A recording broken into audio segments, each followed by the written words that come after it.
Hello, everyone. Welcome to our October Journeying with the Laudato Si Action Platform webinar. My name is Sarah Mundell, and I welcome you on behalf of the Vatican's Dicastery for Promoting Integral Human Development and the team working for the platform, supported by our operational partner, the Laudato Si movement. I greet you from Indianapolis, Indiana, acknowledging its location on the traditional and ancestral territory of the Miami, Potawatomi, and Swanee people, and many other tribes who are forced through these lands. We honor their heritage and what they teach us about the stewardship of the earth and their continuing efforts today to protect our planet. This is our monthly webinar for this series, aimed at supporting all of you, our platform's participants and friends, on your journey to full integral ecology. And yet, today feels a bit different.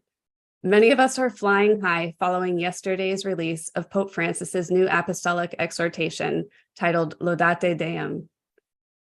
Flying high and challenged, I would add.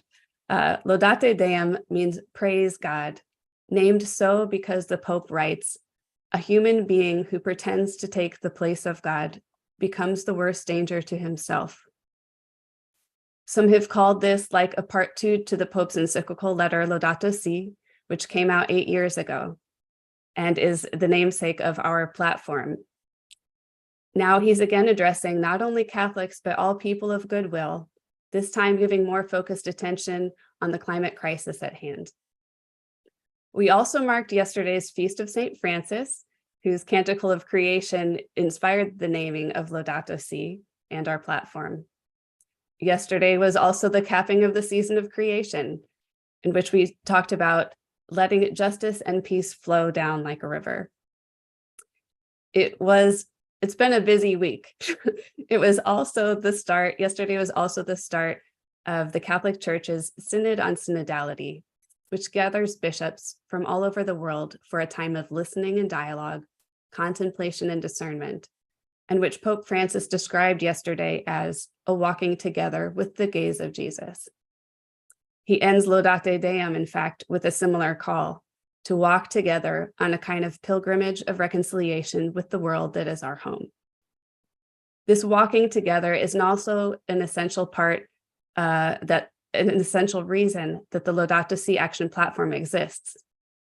Our participants come from a variety of sectors, and all of us seek to translate the wisdom present in Laudato Si, and also now in Laudate Deum, I think, into concrete actionable goals, which make plans and then set those plans into motion.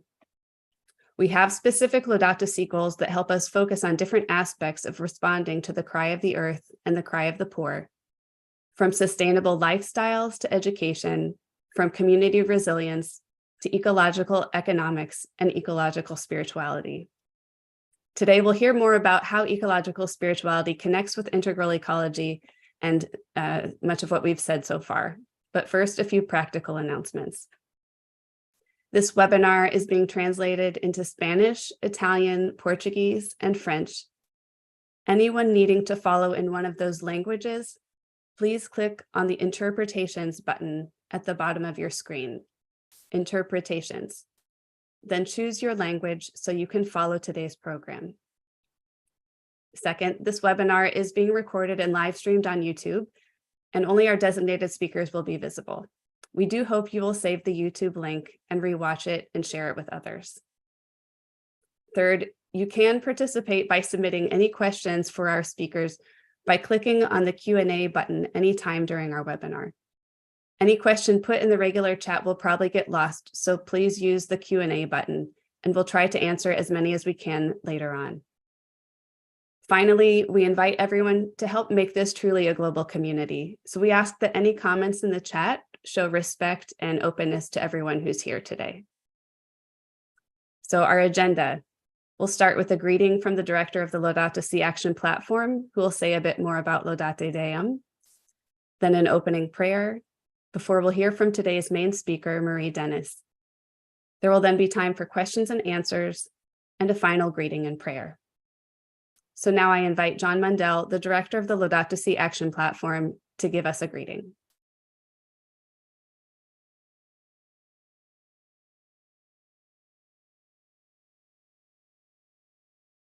Good day, everyone. Trying to get my screen sharing here.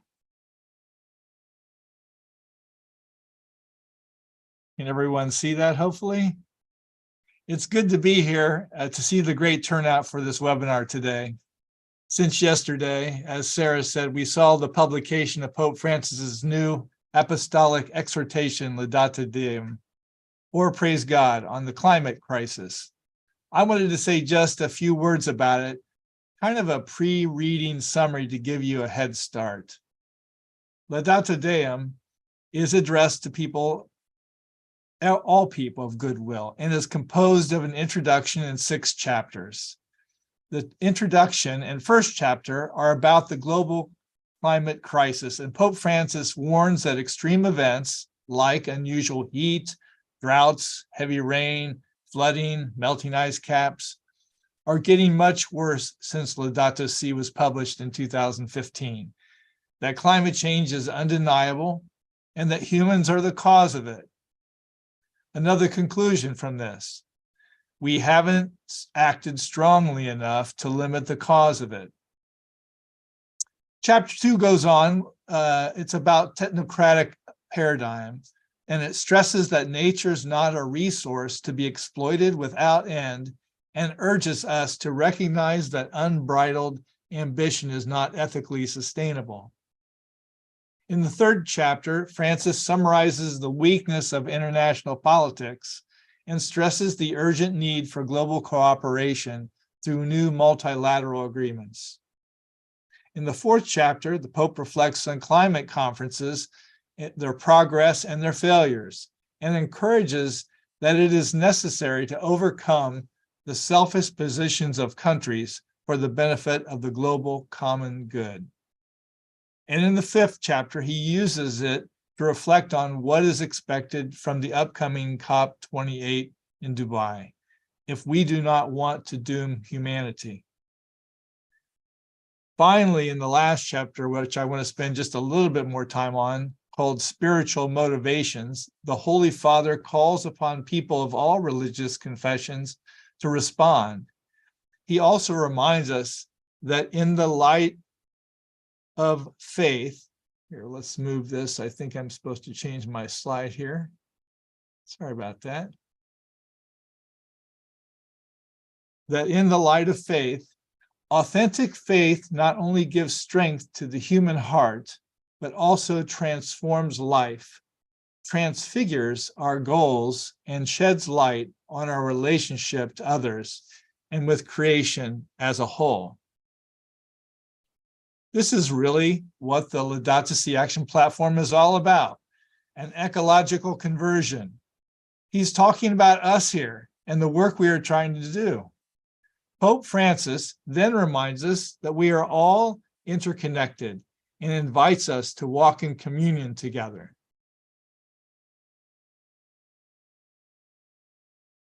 He says, authentic faith not only gives strength to the human heart. Oh, I just said that. Sorry about that. I got confused here. Sorry about this. He says, really, it's all about human life being incomprehensible and unsustainable without other creatures.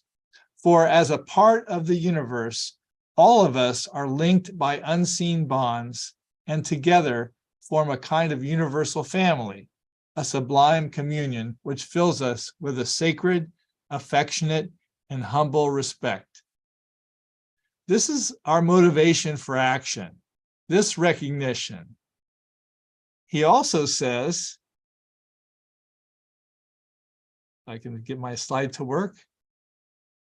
If the universe unfolds in God, who fills it completely, there is a mystical meaning to be found in a leaf, in a mountain trail, in a dewdrop, in a poor person's face.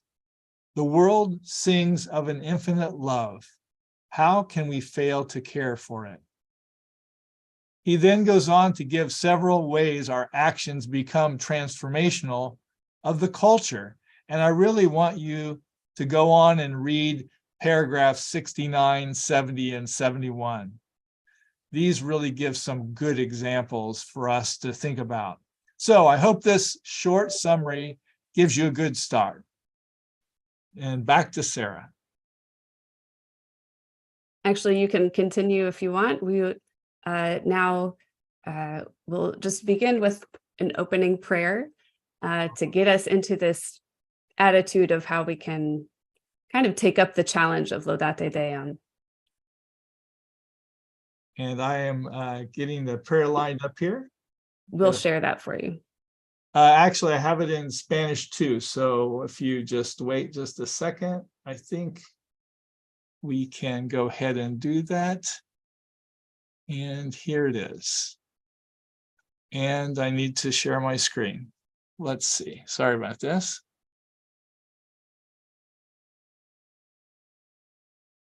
And the screen being shared is, sorry. All right, we got it. We're coming. Here we go. This is a type of different kind of Saint Francis prayer. We call it a reverse Saint Francis prayer, but it really fits with the apostolic exhortation, I think. So let's pray together. Lord, make me a channel of disturbance. Where there is apathy, let me provoke.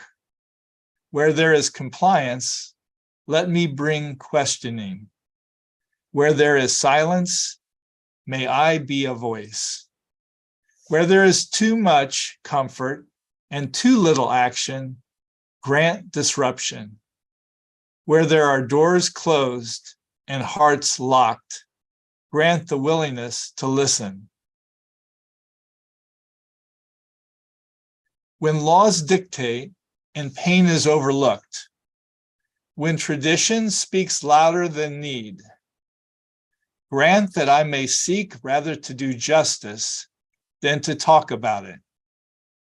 Disturb us, O Lord, to be with as well as for the alienated, to love the unlovable as well as the lovely. Lord, make me a channel of disturbance.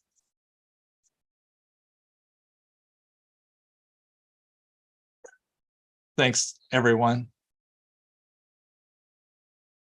Thank you for that prayer that challenges us to go beyond our comfort zone and challenges us to bring that to others as well. And as we get ready for our main speaker, I just want to give a little reminder that in order to build this as a global community, we really ask that everyone in the chat think of one another as part of this shared community and remain in that atmosphere of respect and acknowledgement. So now we are getting ready to introduce our main speaker. Thinking of this as kind of a cap to this year's season of creation, which was dedicated to let justice and peace flow, we wanted to create space to consider peace and its relationship with integral ecology. So I'm excited to introduce Marie Dennis, who maybe doesn't need the introduction for many of you. But Marie is a senior program director for Pax Christi International's Catholic Nonviolence Initiative.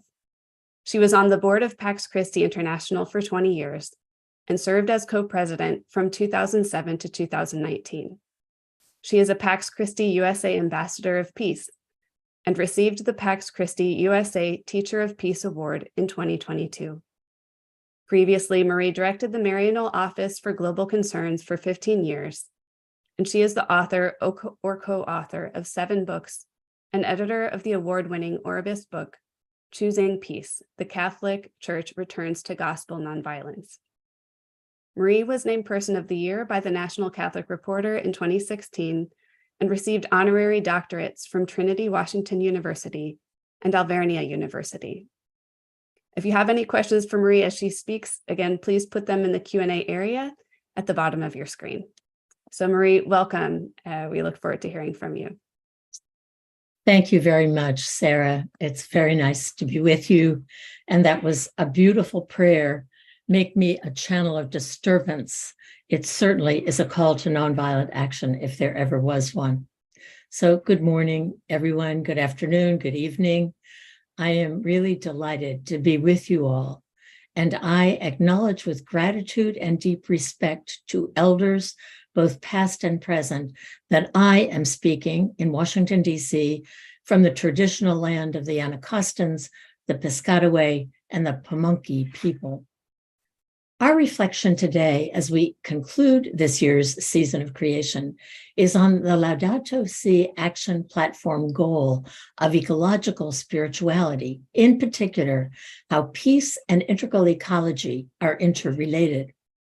In many ways, Pope Francis has answered that question repeatedly, including in his message on the World Day of Prayer for Creation, when he said, when we maintain a right relationship with God, humanity, and nature, then justice and peace can flow like a never-failing stream of pure water, nourishing humanity and all creatures. Pope Francis' focus on right relationships is fundamental.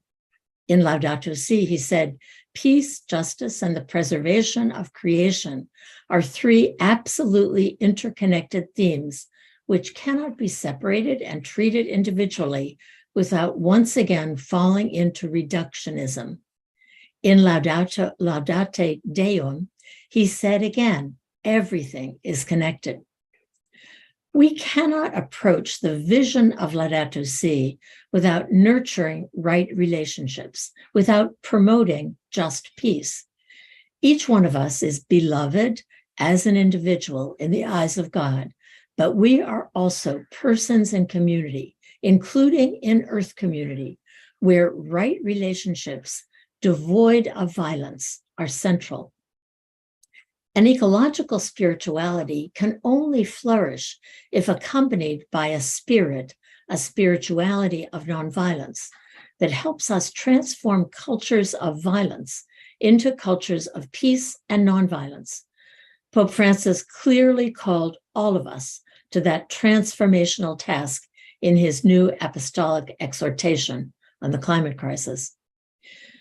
Yesterday, as Sarah said, we celebrated the feast of St. Francis, whose essence proclaimed with urgency and joy a sense of being in a mystical union with all that is.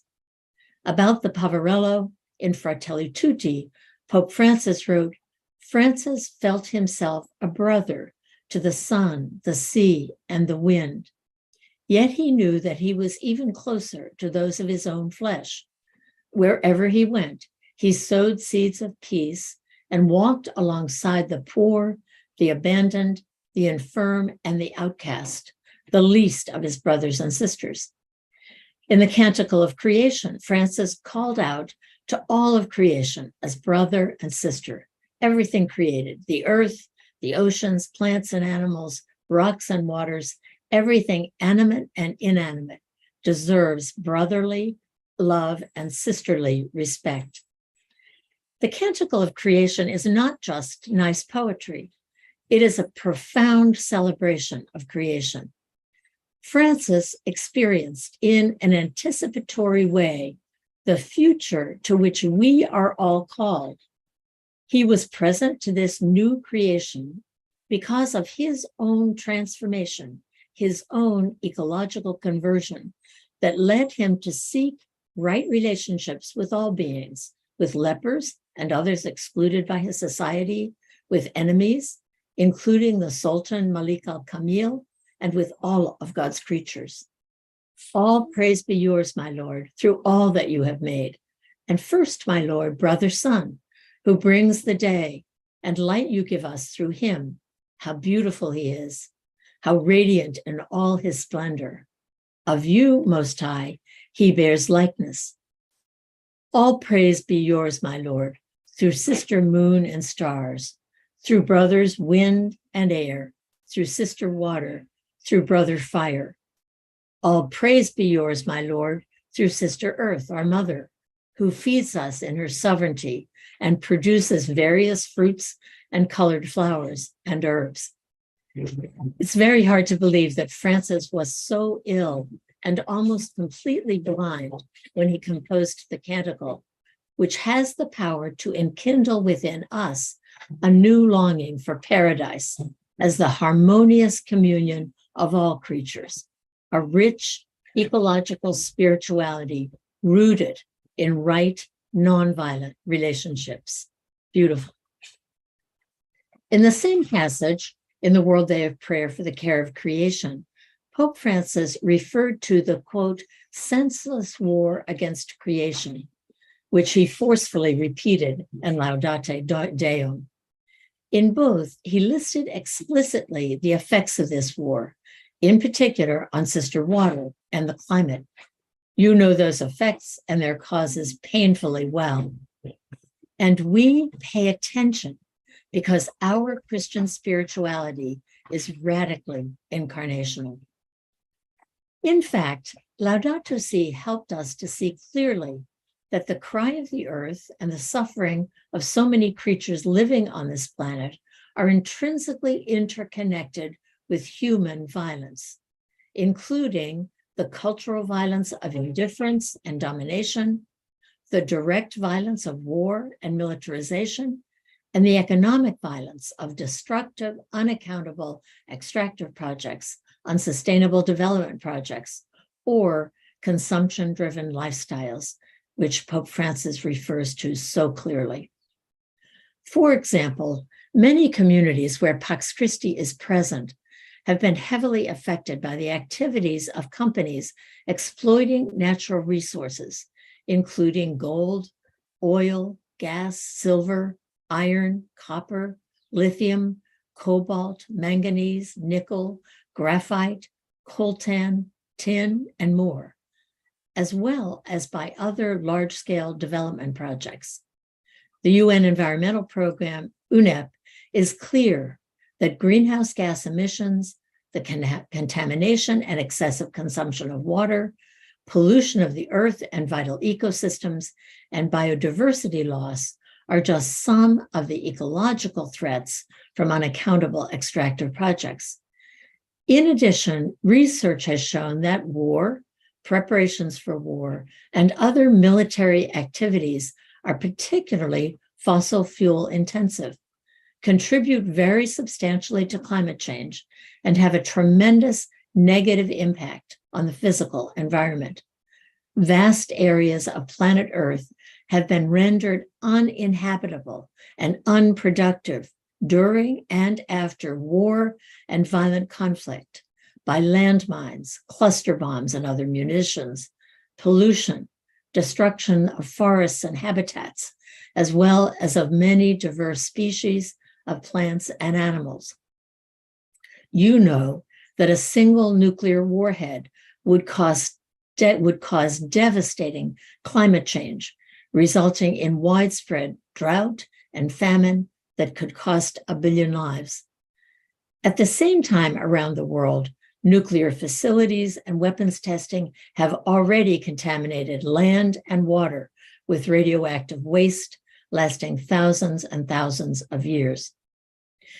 The human community is facing a spiritual, ecological, and social crisis inflamed daily by a worldwide culture of violence and war. Unless we are able to make a transition, an ecological conversion, from a paradigm where violence is the norm to a paradigm that seeks just peace and embraces nonviolence, we will never be able to approximate the vision of Laudato Si. Ecological conversion, according to Laudato Si, entails a loving awareness that we are not disconnected from the rest of creation, but joined in a splendid universal communion. Nonviolence is a process for nurturing just such an ecological conversion to right relationships among humans and between humans and the rest of the natural world, from the old way of domination and exploitation toward what Laudato Si calls a civilization of love. Nonviolence is personal, interpersonal, social, structural, and ecological. It is a spirituality and a way of life that are essential to ecological conversion and ecological spirituality. At the core of the gospel stands the Sermon on the Mount, Jesus' blueprint, vision, and instruction for mature Christian discipleship with its new commandment of nonviolence. In his 2017 World Day of Peace message, Pope Francis reminded us, quote, to be true followers of Jesus today also includes embracing his teaching about nonviolence. Then he quotes his predecessor, Benedict XVI, who said, for Christians, nonviolence is not merely tactical behavior, but a person's way of being, the attitude of one who is so convinced of God's love and power that he or she is not afraid to tackle evil with the weapons of truth and love alone. Love of one's enemy constitutes the nucleus of the Christian revolution. Catholic Christian spirituality is sacramental. Think of the water, the wine, the oil, the grains of wheat. And we understand reconciliation as a sacrament, even with, perhaps especially with, our enemies. In his notes for a Catholic Nonviolence Initiative roundtable on the theology of nonviolence, theologian John Deere wrote, nonviolence is a way of talking about the essential mystery of God as revealed and embodied in Jesus Christ, and about God's active transformation of humanity into God's nonviolent reign of peace and justice. Can our sacramental imagination help us understand that claim?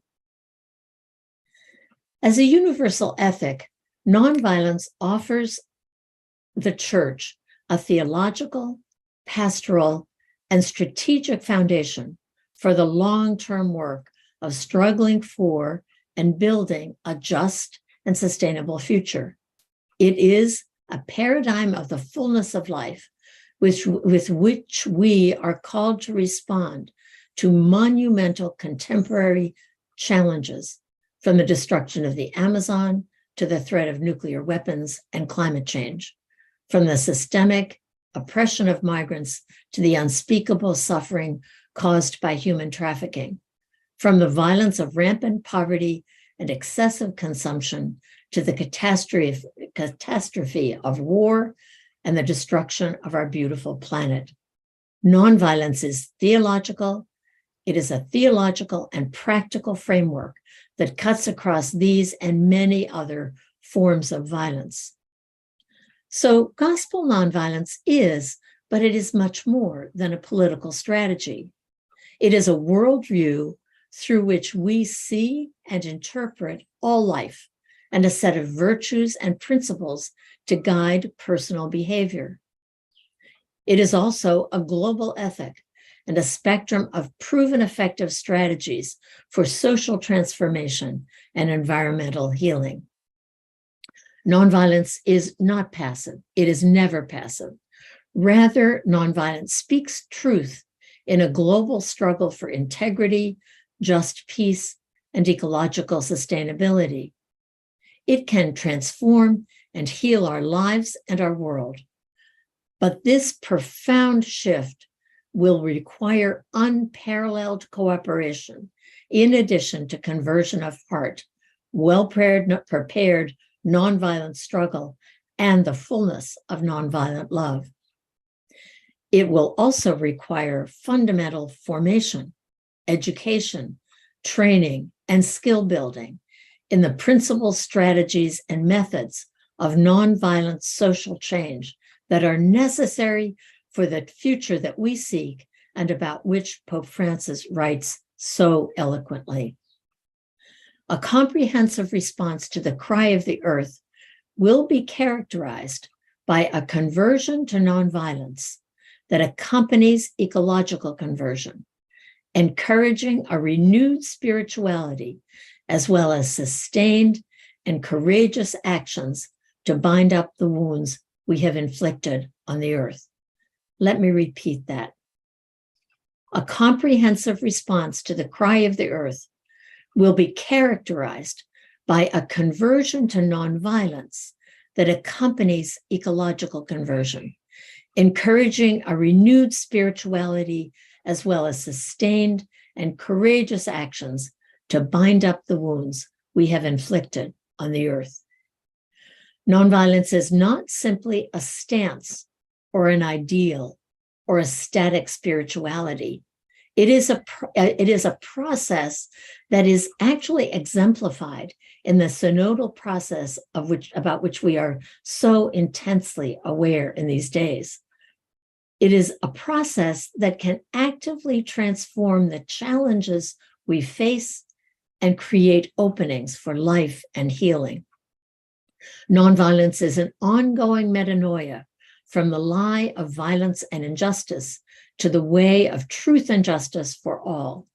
It is a force for good grounded in hope, another fundamental characteristic of Christian spirituality, grounded in hope that can propel the crucial historic shift to a world where the infinite worth of every person is prized and where our common home is honored and protected. In his 2023 book, I Am Asking in the Name of God, 10 Prayers for a Future of Hope, Pope Francis writes, quote, "The Reverend Martin Luther King, a source of inspiration for his calls for peace, expressed it clearly in the last speech he gave before his assassination. Dr. King said, 'It is no longer a question of choosing between violence and nonviolence, but between nonviolence and non-existence. The choice is up to us.'" Echoing Dr. King, Pope Francis declares that nonviolence is essential to the survival of the earth and its inhabitants because nonviolence offers a dramatic alternative to the status quo, to piecemeal reforms, or to simple idealism. Instead, nonviolence is an ethic, a way of life, and a set of methods rejecting violence, refusing harm, and mobilizing love in action as a basis for creating collaborative solutions to the climate crisis and for mobilizing global public will to implement them. Ken Budigan, a professor at DePaul University, who is on the executive committee of Pax Christi's Catholic Nonviolence Initiative, wrote yesterday, "Laudate Deum is a call to nonviolent action. At the same time, it is itself a form of nonviolence, calling on the people of the world to embark on a way forward, refusing to harm the earth and each other, calling out the realities of the global violence of the climate crisis, calling on the world to confront these realities with organized, nonviolent strategies, and calling on all of us to shift to a more nonviolent future." Thank you, Ken. Yes, nonviolence is an essential companion to ecological spirituality on the journey to a Laudato Si future. The Spirit is moving, even in these troubled times. Thank you.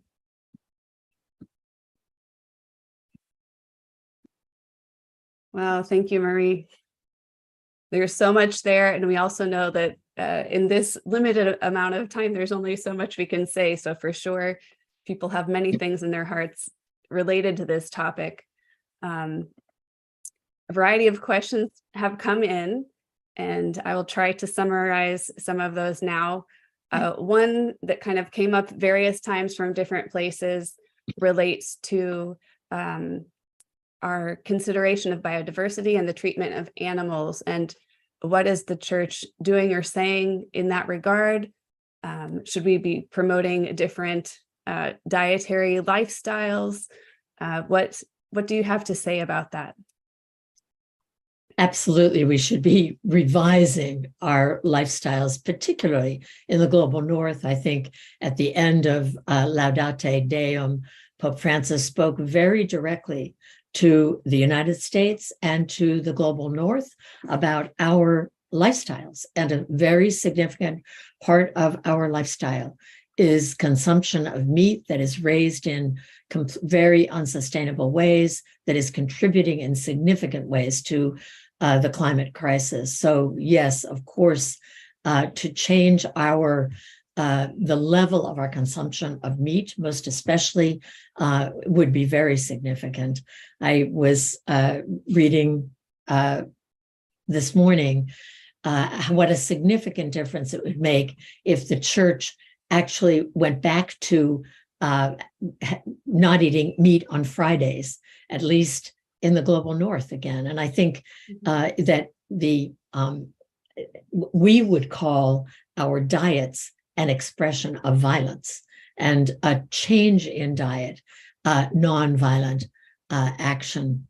And I think it's also important to note that the gap between the diets of those of us who live in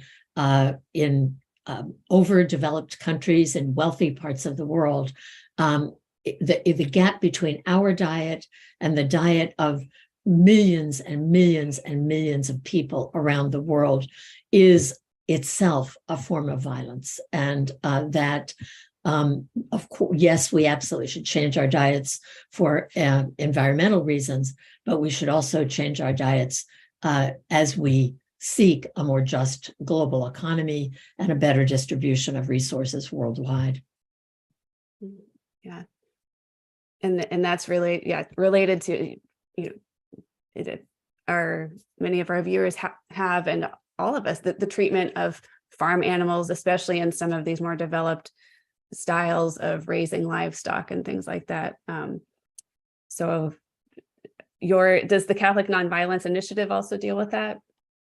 Or talk about that? The Catholic Nonviolence Initiative, Pax Christi International, is a very grassroots-based network. So almost all of our work comes from the energy and impetus of people working in their own context to end violence and to promote a just peace and environmental ecological health.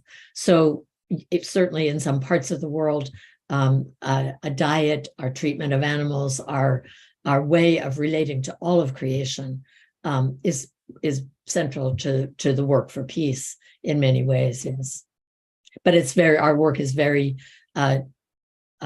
decentralized. We believe very much that the work for justice, the work for ecological integrity, the work for nonviolence has to be contextually appropriate. It looks very different in different parts of the world.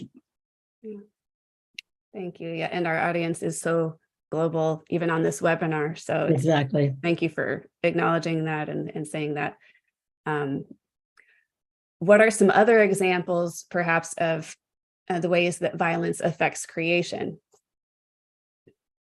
Well, I actually thought that Pope Francis in Laudate Deum gave a list of very interesting examples, very challenging examples. For example, the notion of a human being with no limits, whose abilities and possibilities can be infinitely expanded thanks to technology. What he pointed to that as a huge problem. He talked about the technocratic paradigm, that sort of a way of thinking, especially when it's unaccompanied by human responsibility or by values and conscience, is a kind of monstrosity that feeds upon itself. That is an expression of violence. Our technocratic paradigm that we have created, that we have spread around the world, and that is affecting our lives daily.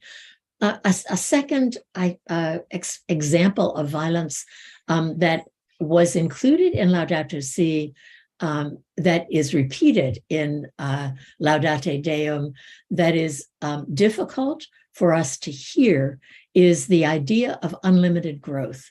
That, as we know, economies are measured by their growth, and the assumption is that growth everywhere is fine or is good.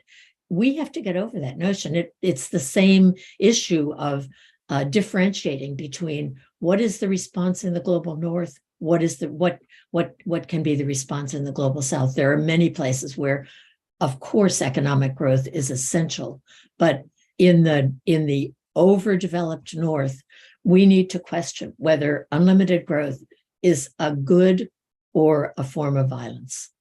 I think a third would be and these are all mentioned in Laudate Deum, would be the underlying ideology that it's okay to increase human power beyond any kind of imaginable limits, and that non-human reality is just a resource, a commodity at the disposal of whatever humans want to do. I think that those sorts of ideas are very violent expressions in a world that is as fragile as ours, and a failure to recognize that we are all part of the community of creation.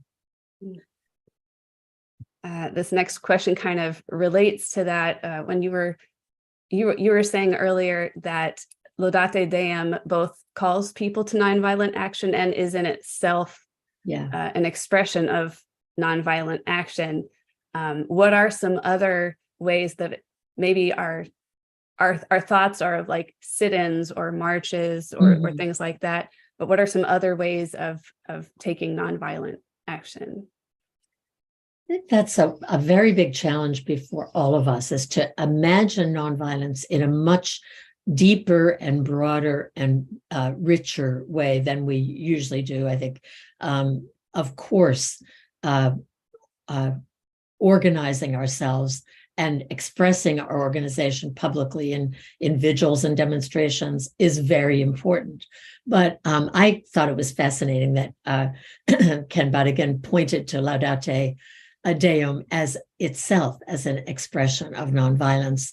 I think that much of what we are all trying to do as part of the Laudato Si action platform, our plans for how we as individuals, as families, as organizations or schools, universities, business, and so on, what we are thinking will be the components of our Laudato Si action plan.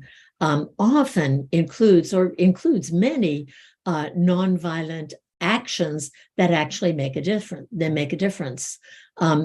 For example, changing irresponsible lifestyles, using being conscious of how we use water, all of what is included in the Laudato Si action platform goals leads us to nonviolent action.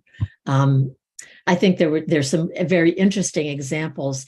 We just hosted some roundtable conversations in different parts of the world, listening particularly to local activists who are using nonviolent strategies effectively in very different circumstances. And one of the lovely examples that we often share is the work of the Association of Human Rights and the Environment in Puno, in Peru, that has, over the last many years, used a series of nonviolent actions, sometimes including public demonstrations, but often including campaigns that addressed legislative change at different levels, both at a local level, then a national level, and then ultimately going to the United Nations and to the World Bank, describing the environmental damage, the catastrophe that exists as a result of the behavior of a particular mining company in Peru that destroyed their water source, their water systems, that the repeated changing, sometimes simultaneous actions, establishing a dialogue with the leaders of a company, establishing dialogue with city decision makers or with national decision makers, and sometimes pairing that with a public demonstration or with campaigns of different ways of expressing that showing that there were many people involved. I believe that every person who's part of this conversation around Laudato Si knows very well good examples of nonviolent action, and but we, I think, don't always understand them as nonviolent, as part of a nonviolence paradigm, or recognize that that the conversion to a way of life that would be a nonviolent way of life is such a beautiful companion with a conversion to an ecological conversion, or a conversion to ecological spirituality. So it's not a big jump to make to include nonviolence in the Laudato Si conversation, because I think all of you are doing that already. That's beautiful. Yeah, so much of it is our awareness. We think, I'm not doing anything, but if it's talking about the examples that you're mentioning, some of them, like, oh, maybe there are some, I'm more part of that than I might imagine. If we are already making that effort to try to be actors of integral ecology, let's say. There's a question that comes from a younger person, I think, and it's related to, when we talk about developing different models that are not focused on capitalism or individualism, and we're talking about, what are, if we're trying to be these people of integral ecology and of nonviolence, also through our jobs, and in certain places, your work identity is very important to who you are, and it's how you express yourself. How can you do that and also survive, let's say, in a context where the current system is still so very capitalistic? Yeah, I guess that's, how do you kind of be successful, maybe using less money, but being strong in your moral character? Can you touch on that a little bit? It's a great question. It's fundamental and a challenge to so many of us. My particular answer to that is community. I believe that community is an essential part of the journey if we're going to make the kinds of changes that need to be made. We know that we are persons who are social beings as well as individuals. And it takes, I believe that it takes community, whether it's a community that lives together and therefore lives more lightly on the earth, or that lives together in order to imagine new ways of doing business that are environmentally sound. I think that the economy of Francisco is such a beautiful example of creative thinking that comes out of the collective, the gathering of a community, in that case, a worldwide community of young economists thinking about how do we do our business in new ways. I think that at that scale, it's important.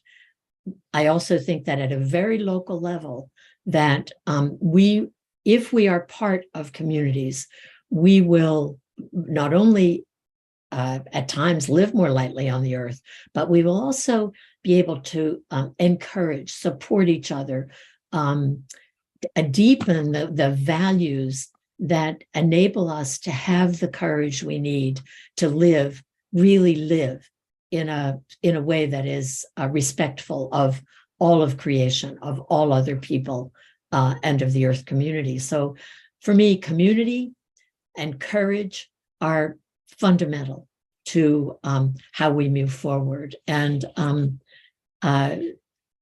it's a big challenge. There are not easy answers, but I believe I am a very hopeful person, and I am hopeful because I've had the gift of meeting people around the world, many young people who recognize the systemic and structural violence that is being done to people and to our planet, to the whole Earth community, and who are working to change that, to address the root causes of the damage that's being done to the human community and to the Earth. There are many examples, and I think that learning about what other people are doing to make change happen can also be encouraging and a good way to move forward. So join with others, be part of a community, become part of Pax Christi, and you'll find like-minded people as in Laudato Si. And that's part of my gift when we're in these webinars, is hearing all of so many people who are committed in so many different parts of the world. And it does fill you with hope, because it can be heavy work sometimes when we hear the news and everything. And so thank you for sharing that hope and invitation for everyone to get involved in different ways. And I'm sorry, I do want to just note that in the chat, we will put a link to a long list of suggestions for ways that you can respond in ways that are very particular, from blessing a natural space and praying there, to creating a prayer journal, to thinking about talking with other Catholics and joining others who are engaged in frontline nonviolent campaigns for care of the Earth. I suspect most of you are, all the way to holding seminars and workshops that bring together what is gospel nonviolence for a Laudato Si future. And there are many other suggestions, and the link is in the chat box. That's fantastic. Great. We are about what can we do? That's Laudato Si action platform, right? That it's inspired by our deepest values in this relationship with God as and among his creatures. And then how does that make us different in the world? There are so many questions that have come in. I would love to stay on here for another hour with you. But some of us need to go to bed if we're out in Asia, maybe, and some are starting a work day if we're in North or South America, maybe. But please, thank you so much for all of these answers, and to all of you in the chat who were both offering your questions and so much insight I saw coming through the chat as well, that just kind of confirms that how many people are committed in so many different parts of the world. I did want to mention before we close, someone was asking again, is Laudate Deum, is that only for Catholics, or is it like Laudato Si? Is it addressed to all people of goodwill? And that is the case, again, that Pope Francis is addressing all people of goodwill. And yes, maybe there is still, first of all, development to happen in that education in the Catholic community, but also to make that all people of goodwill. There's still work to do, right? So I really liked what you said also, that about the Catholic Nonviolence Initiative is so much, each one of us, wherever we are, maybe is called to respond in some way. And so thinking that if you have that question in your heart of how to increase that dialogue, maybe that means there's something, an answer that you can bring to that and eventually share with others. And we also, as a platform, hope to increase that dialogue over time. So yes, there would be many more questions. I think this gives me hope. Also, reading Laudate Deum, there is very, very strong calling out and calls to action, but as talking with you makes it feel beautiful and light and possible to move forward together, to walk together with this gaze of love towards creation and all around us. So big thank you. I would also like to thank all of our translators today, the people working behind the scenes, our tech team. This day would not be possible. Our webinars are not possible without a big team behind us making it happen. And then I just want to share a few closing announcements before we end with a prayer. And there's many thank yous coming in to Marie from the chat here. If you would like to receive more news about the Laudato Si Action platform, or sign up for our newsletter, or sign up to the platform, please visit us at laudatosiactionplatform.org. If you are already signed up, it is now possible to upload multiple versions of your reflections and your Laudato Si plans. So we are very glad about that. We've concluded the season of creation. This is a great time to upload maybe revise a new version for your upcoming year. And don't forget to send us your stories and pictures so we can share them and inspire others. Then also please be looking out for more resources about Laudate Deum. There was a high-level summary that was sent to all the bishops yesterday from the Vatican. So that's good to know if some of you might be meeting with or talking to your bishops in the near future. Just be aware that that was sent, and maybe it's a start of a conversation. And if you go to www.laudatedeum.org, there's a brief summary that similar to what was shared earlier by John, and there's an intro video that's available in different languages and kind of a nice infographic that highlights some of the main points in Laudate Deum there. So laudatedeum.org. Finally, we have coming up, it's the end of the conclusion of a second year of the Laudato Si Action platform. And so we have our annual report that's in the works and will be ready in November.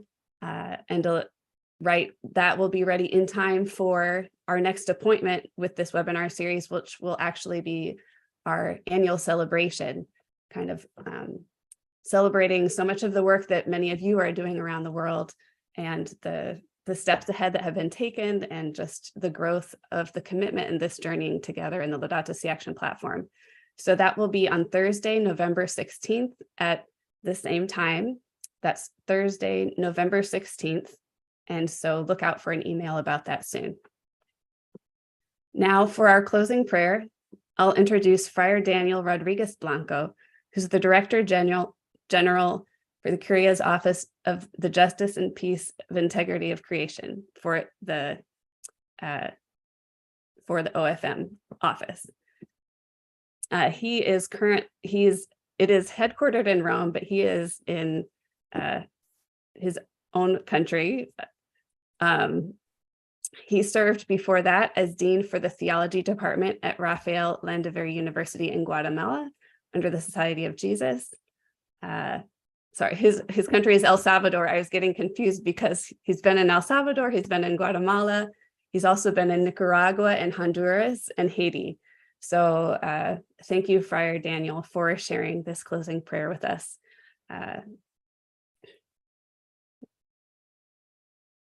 Gracias. Cada vez más nos convencemos de que no podremos transitar al paradigma del cuidado de la casa común sin una espiritualidad, pero no cualquier espiritualidad. Necesitamos una espiritualidad ecológica. Existen muchas espiritualidades, incluso algunas de ellas llegan a conflictuar entre sí. Por ejemplo, el paradigma antropocéntrico o tecnocéntrico necesitó de una espiritualidad cristiana. La buena noticia es que esa misma tradición espiritual porta dentro de sí otra mirada acorde al momento epocal en el que nos encontramos. Es lo que llamamos ecoespiritualidad, que conlleva una actitud alternativa de profunda veneración y confraternización con el universo y de compasión y ternura para con todos los miembros de la comunidad cósmica y planetaria. Francisco de Asís es un referente de esta ecoespiritualidad. Por ello, quisiera proponerles concluir este noveno webinario del año orando juntos un canto popular de la región italiana de Umbría, que nos presenta de manera diáfana y sencilla eso que llamamos espiritualidad ecológica, capaz de alcanzar al mismo tiempo una paz integral. Oración. Un día Francisco le dijo al Señor entre lágrimas: yo amo al sol y a las estrellas, amo a Clara y a sus hermanas, amo los corazones de los hombres y todas las cosas bellas. Señor, perdóname, porque solo debería amarte a ti. El Señor sonriente respondió: yo amo al sol y a las estrellas, amo a Clara y a sus hermanas, amo los corazones de los hombres y todas las cosas bellas. Mi querido Francisco, no tienes por qué llorar, pues todo eso lo amo yo también. Paz y bien.